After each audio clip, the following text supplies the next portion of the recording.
दिल्लीत पंतप्रधान मोदींची संरक्षण सचिवांसोबत अर्धा तास बैठक। याआधी मोदींची हवाई दल, नौदल आणि लष्कर प्रमुखांसोबतही बैठक। बीएसएफमध्ये 18,000 सैनिकांची भरती केली जाणार। बीएसएफला अधिक सक्षम करण्यासाठी केंद्र सरकारचा मोठा निर्णय। भारतानं चिनाबचं पाणी रोखलं, लवकरच झेलमचंही पाणी थांबवणार।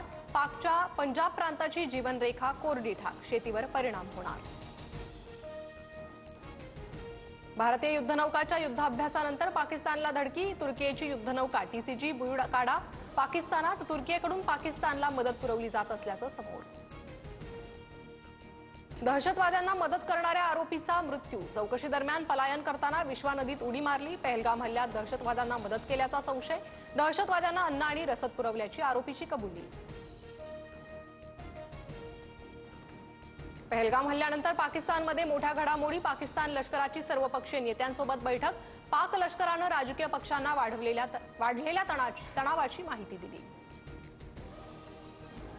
भारताला उपदेशकांची नव्हे, भागीदारांची गरज। भारतीय परराष्ट्र मंत्र्यांनी युरोपियन युनियनला फटकारलं, तर युरोपियन युनियनचा भारताला पाकसोबत चर्चा करण्याचा सल्ला।